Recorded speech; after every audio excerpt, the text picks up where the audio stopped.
So I broke a string and I thought it would be an interesting topic to talk about because instead of breaking a main, I broke one of the crosses.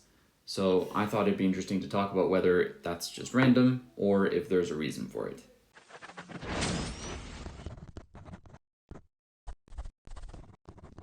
So as many of you may know, a racket is composed of mains going up and down and crosses that go side to side. The amount of main crosses depend on the string pattern. So the most common ones are 16 by 19, which is kind of an open string pattern. A more denser string pattern is 18 by 20, so 18 mains and 20 crosses. 16 by 19 will give you a little bit more spin, a little bit more power, whereas a 18 by 20 will give you more control. This racket is actually between the two. It's a 16 by 20, so one extra cross than the normal 16 by 19 open string pattern. So most commonly in a racket, it's the main string that breaks. What makes a string break is topspin. Imagine these are two main strings.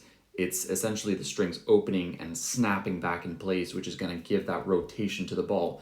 And the more it opens and snaps back into place, the more spin you're going to impart on the ball. But also, obviously, the more snapping there is, the more kind of friction there's going to be between the two strings. So if you're hitting very precisely on a particular spot and your main string is constantly kind of snapping back and forth, evidently that friction is going to kind of cut through the string kind of like a saw, and eventually it's going to snap. So in my racket, instead of a main breaking, I broke one of my crosses. In my opinion, there's really only two reasons that to me makes sense why a cross would break and not a main. One theory is really just that it's luck. Obviously, when a main is moving through the cross strings, that's creating friction on the main string, it's obviously also creating friction on the cross strings. They're both kind of sawing each other. A second potential theory that has its merits is that cross strings break on a particular player that doesn't play with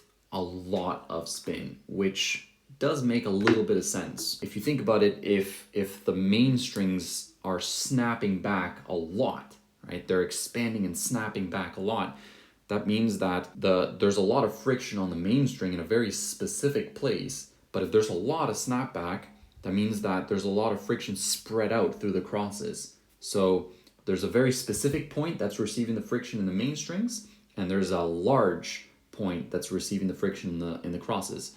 So it makes sense that the main would break when you're playing with a lot of spin. But if you are playing with spin but not that much spin, meaning that the strings aren't moving that much, that means that essentially you're imparting just as much friction on the main string than you're imparting on the cross string. So that means that the main string is going to be focused on a very specific period of the cross strings. So eventually that cross string is going to break instead of the main. Obviously, this would be the case for a full bed of the same string.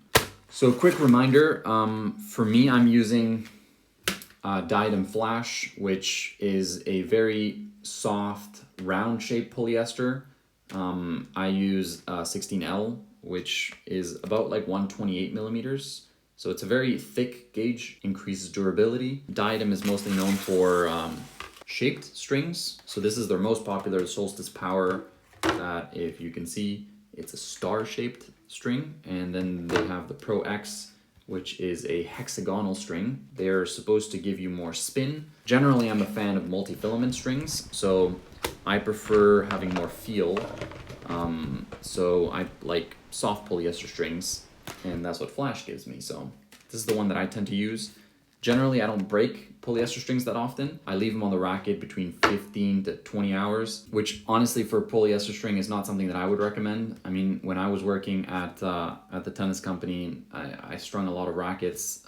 I would definitely not have recommended to keep a polyester string on the racket for that long. They're kind of known for being a very durable string for a small period of time, and that's why they're kind of tailored towards very professional players that play with ridiculous topspin, where they need a very durable string for a very short period of time. That's what polyester strings were conceived for initially. Professional players that need very good tension maintenance for a very small period of time. That's it for this video. If any of you can think of another legitimate theory why a cross would break instead of a main, Write it down in the comments below, guys. I would genuinely be interested in knowing of other potential theories that you may have. So if you think I'm wrong, write it down in the comments below.